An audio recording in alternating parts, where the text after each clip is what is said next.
Now to that breaking news. An exclusive ABC News investigation out this morning reports that the National Center for Medical Intelligence warned the military and the White House late last year about the spread of coronavirus in China.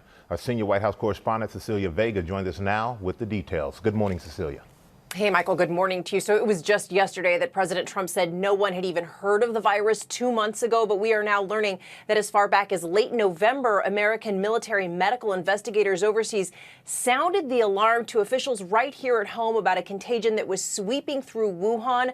Those concerns that the virus could be devastating were detailed in a report, and multiple sources have described that report to our team.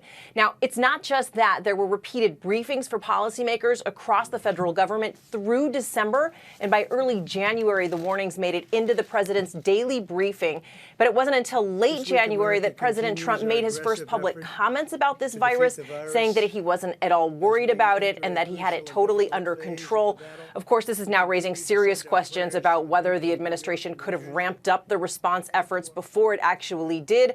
Michael, so far, no comment from the Pentagon or officials at the White House. Well, we know you're going to stay on them today, Cecilia, but we also heard the president, in the middle of this pandemic, he threatened to cut off funding to the World Health Organization. Sorry about that.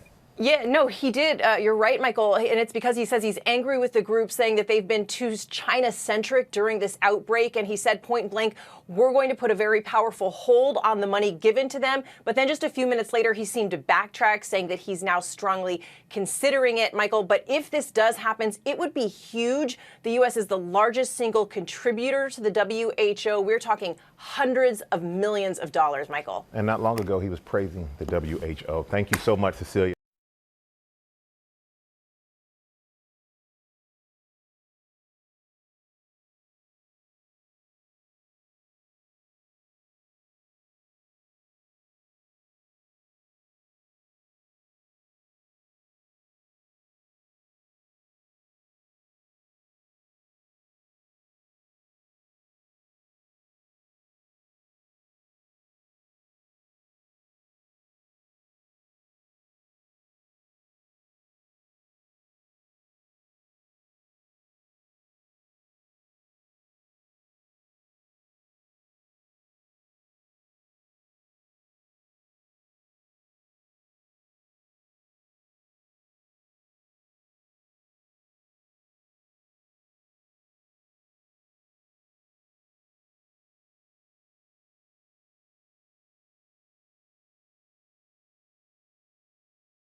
Let's do one more, please, in the back. If an American president loses more Americans over the course of 6 weeks than died in the entirety of the Vietnam War, does he deserve to be reelected? So, yeah, we've lost a lot of people, but if you look at what original projections were, 2.2 million, we're probably heading to 60,000, 70,000. It's far too many. One person is too many for this. And I think we've made a lot of really good decisions. I think that Mike Pence and the task force have done a fantastic job. I think that everybody working on the ventilators, you see what we've done there, have done unbelievable. The press doesn't talk about ventilators anymore. They just don't want to talk about them, and that's okay. But the reason they don't want to talk, that was a subject that nobody would get off of. They don't want to talk about them. So, no, I think we've been... And I like this stuff. You know, my uncle was a great person. He was at MIT. He taught at MIT for, I think, like a record number of years. He was a great super genius, Dr. John Trump. I like this stuff. I really get it. People are surprised that I understand it. Every one of these doctors said, how do you know so much about this? Maybe I have a natural ability. Maybe I should have done that instead of running for president. So, supposing we hit the body with a tremendous, whether it's ultraviolet or just very powerful light, and I think you said that hasn't been checked, but you're going to test it.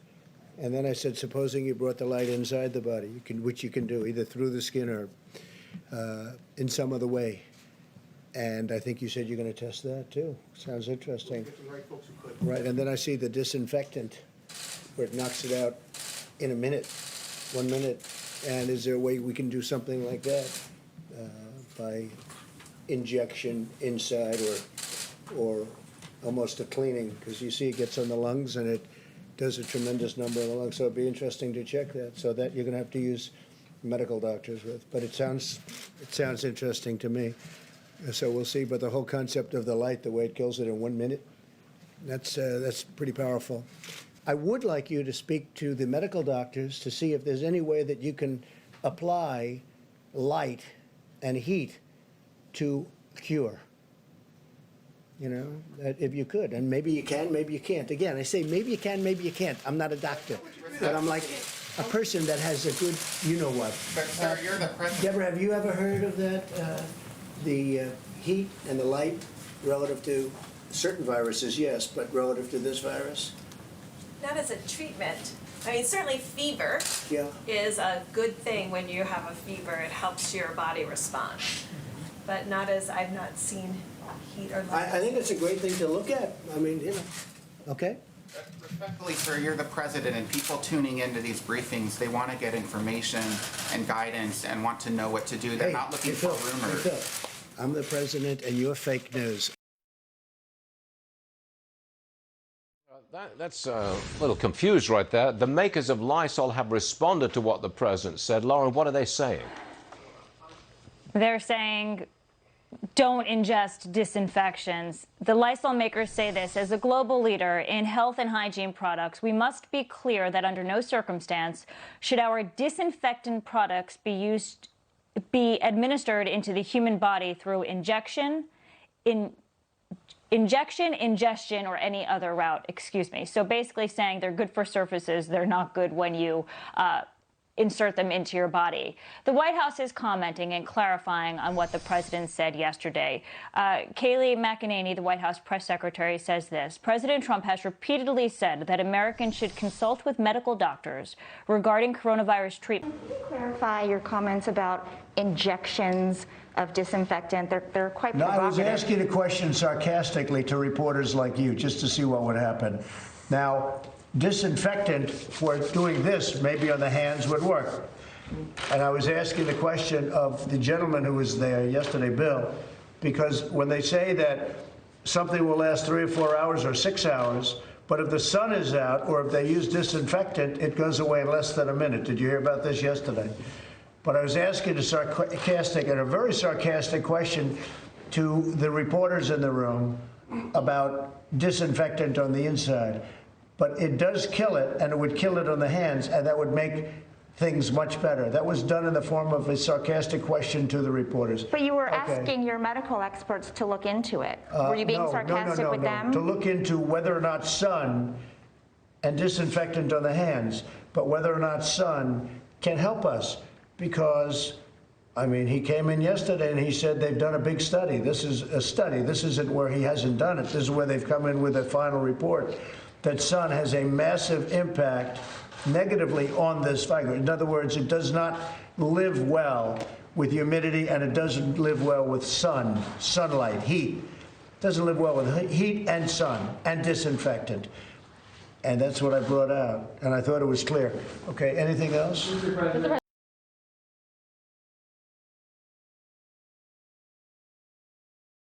But I think importantly, anybody right now and yesterday, anybody that needs a test gets a test. They're there. They have the tests. And the tests are beautiful. Anybody that needs a test gets a test. If there's a doctor that wants to test, if there's somebody coming off a ship, like the big monster ship that's out there right now, which, you know, again, that's a big decision. Do I want to bring all those people on?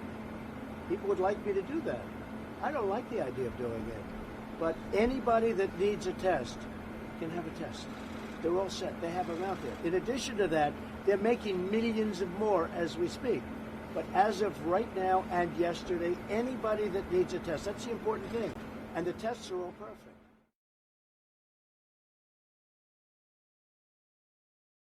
But my question is, why was South Korea able to do this in a week, and it seems to be such a struggle for the United States? It's not about ability. It's about what they needed to do. They had an explosive, immediate outburst and cluster, becoming one of the world's epicenters of the disease. We are not that.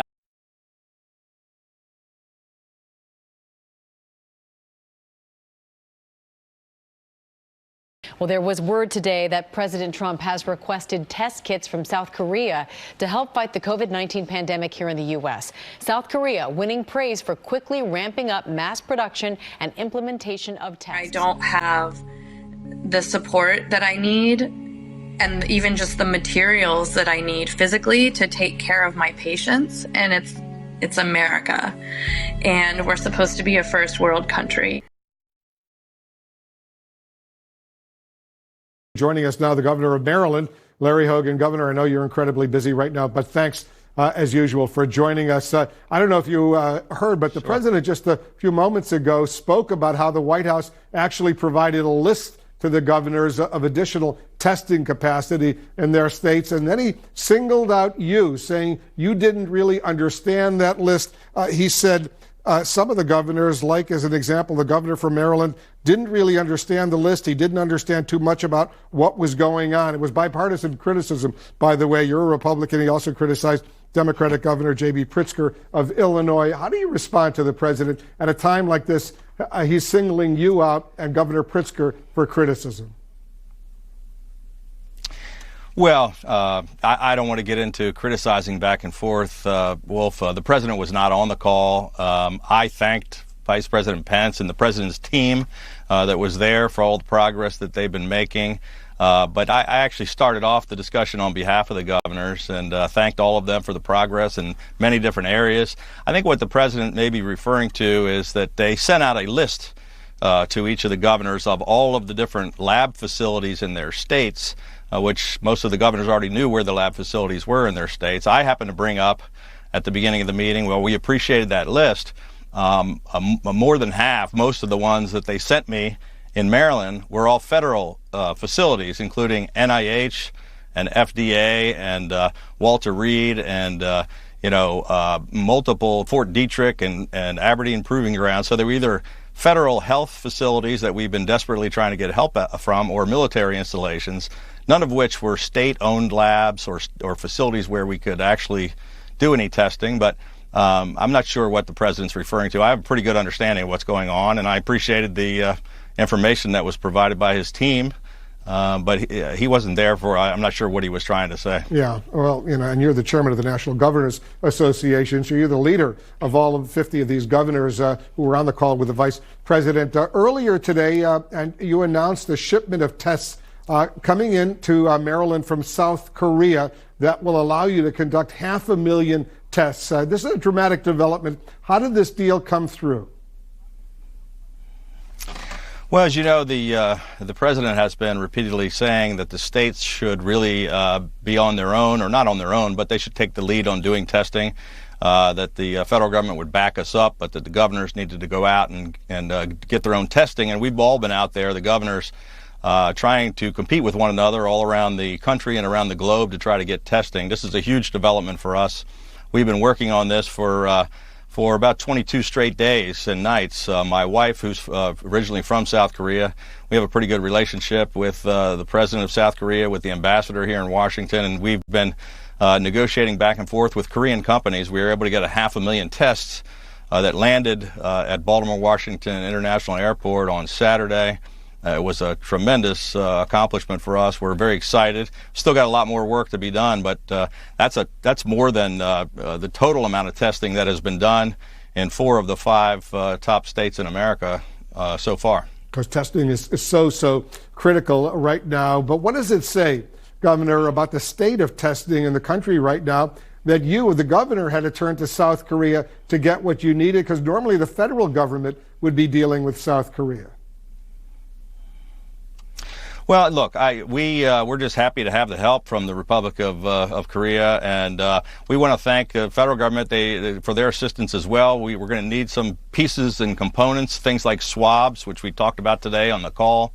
The president says that they're ramping up production of swabs, which is critically needed, about reagents, and some of the things that we still need help on from the federal government. But we're happy to have made progress. I know that some of my fellow governors are all out there working hard, doing the best they can to find testing capabilities wherever they can find it, anywhere in the domestic market or anywhere around the world.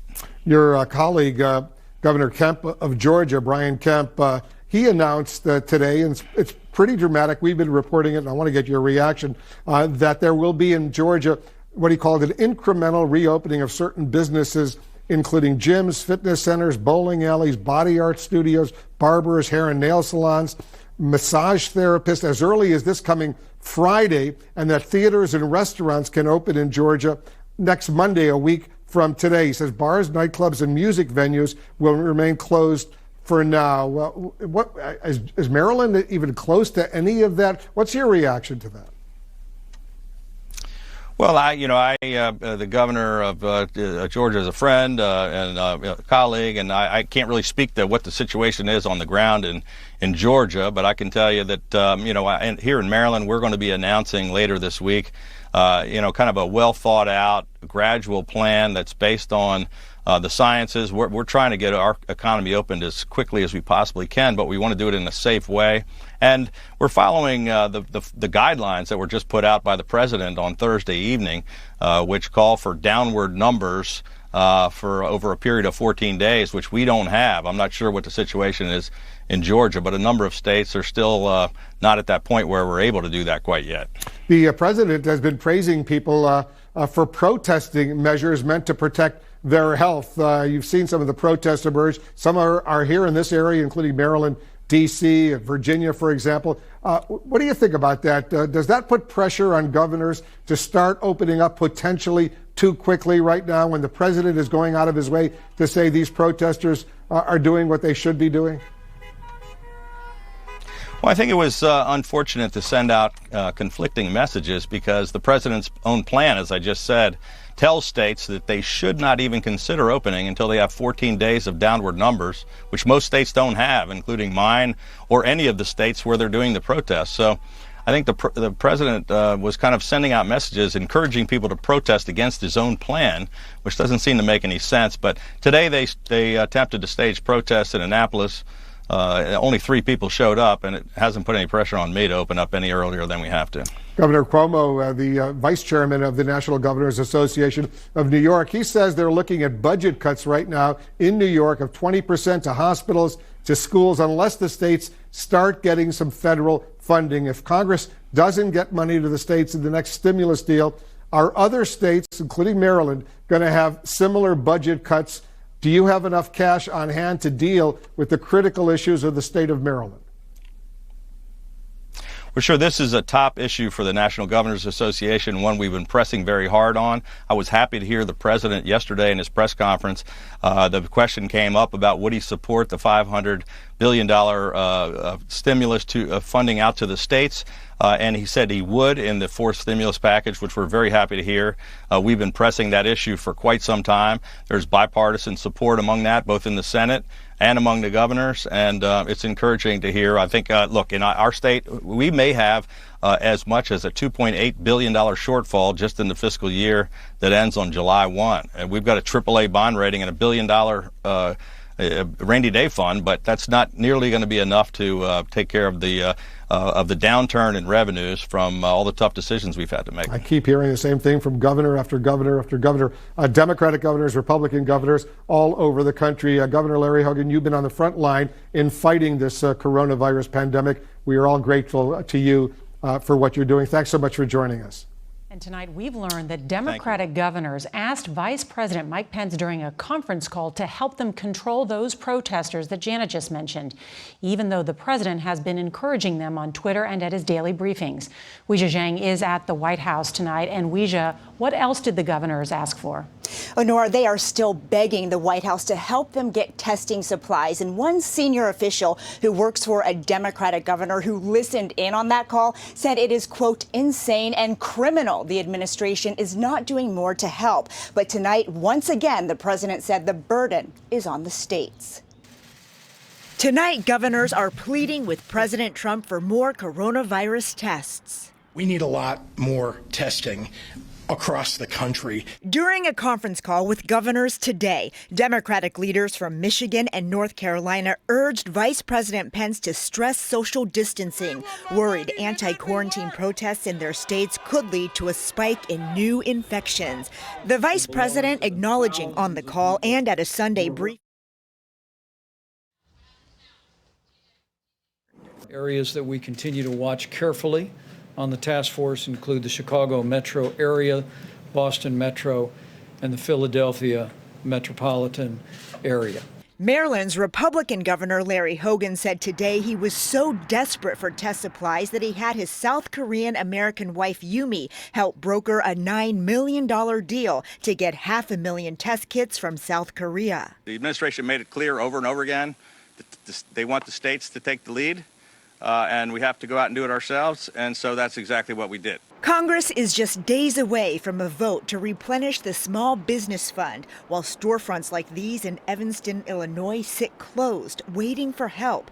Shake Shack got a $10 million loan, but says it returned the money because so many smaller businesses were left out. It's very frustrating when we found out that they funded the big chain restaurants instead. Meantime, as some of his supporters push for him to reopen the country now, the president continues to defend his decision not to close it sooner. Why did you wait so long to warn them? If you look at what I did in terms of cutting off or banning China from coming in. Chinese nationals. But by the way, not Americans who are also coming from China. We cut it off. People were amazed. Well, President Trump says one governor who has both criticized and praised his response, New York's Andrew Cuomo, will come here to the White House to meet with him tomorrow. Nora? All right, Weijia, thank you.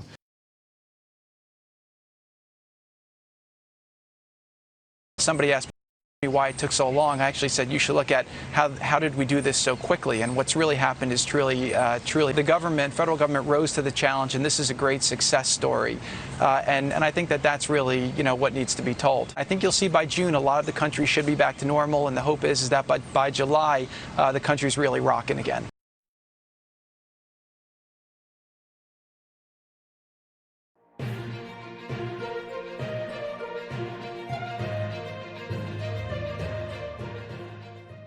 One of the nurses President Trump was hosting in the Oval Office for National Nurses Day told him that she had been wearing the same N95 mask for a few weeks now, as the president called the PPE crisis fake news.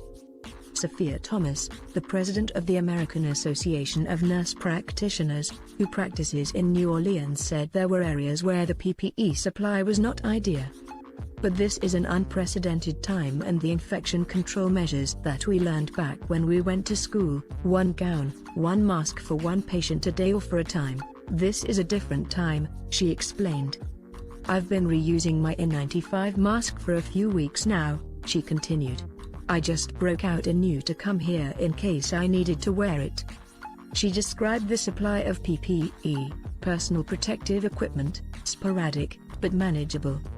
That's when President Trump jumped in. Sporadic for you, but not sporadic for a lot of other people, Trump said. Oh no, I agree, Mr. President, Thomas answered. Because I've heard the opposite, Trump said. I've heard that they are loaded up with gowns now. The president continued to contend that he had nothing in terms of stored up medical supplies. Because it wasn't put there by the last administration, he said. He mentioned his trip to Phoenix on Tuesday to tour a Honeywell plant that was making N95 masks. I've heard we have tremendous supply, to almost all places, Trump said. To the point where we're going to have some of our supply go to other countries. Another nurse chimed in to say that she didn't care for the fear-mongering reports in the news about supply shortages because it drives up anxiety for medical personnel. In reality, I'm not seeing it. I'm in a hot zone right now. I'm in South New Jersey. We're very close to New York. I'm not seeing it, she said. Trump cut in at this point too. You know why? Because they're fake news. That's why, he said. I really appreciate you saying that. It's so nice you stepped up. Because they're fake news, Trump said, acknowledging the reporters surrounding the Resolute desk. You can't handle the truth! Every public health official says testing, shortages on swabs that we don't have anywhere in America. You can't do the test without. We need some assistance from the federal government when it comes to swabs and reagents. We've been fighting for testing. It's not a straightforward test. We don't even have enough swabs, believe it or not. To do the testing, you need testing equipment. You need swabs, you need vials. And you need all of these things at a capacity that does not now exist.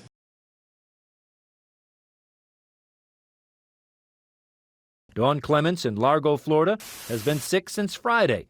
Her daughter went through it 2 weeks ago. She has all the symptoms, no flu, and can't get tested. I'm immunosuppressed with some health conditions, and I live at an ALF, and I don't know what virus I have. I'm running a fever, and I have chest congestion, and nobody the best can testing in the world. It could be the testing's, frankly, overrated. Maybe it is overrated.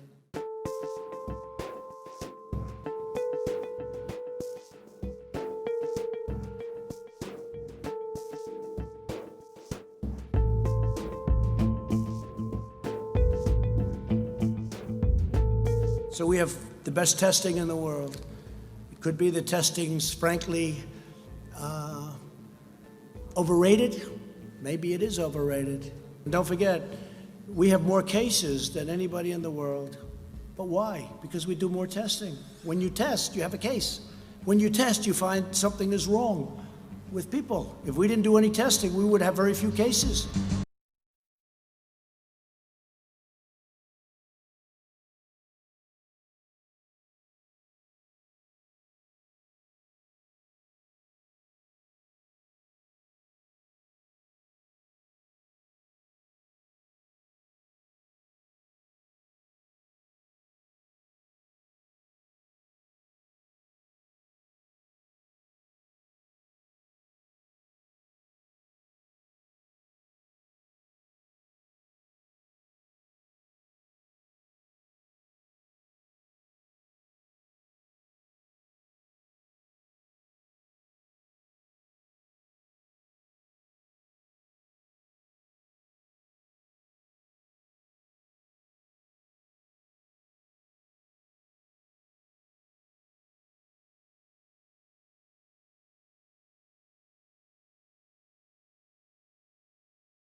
If we tested every single American in this country at this moment, we'd have to retest them an hour later and then an hour later after that, because at any moment you could theoretically contract this virus. So the notion that everyone needs to be tested is just simply nonsensical. I've gotten from fair people, a lot of accolades, and I don't want the accolades, but it's just in terms of effect. So she tested positive out of the blue. This is why the whole concept of tests aren't necessarily great. The tests are perfect, but something can happen between a test where it's good and then something happens and all of a sudden she was tested very recently and tested negative. And then today, I guess, for some reason, she tested positive.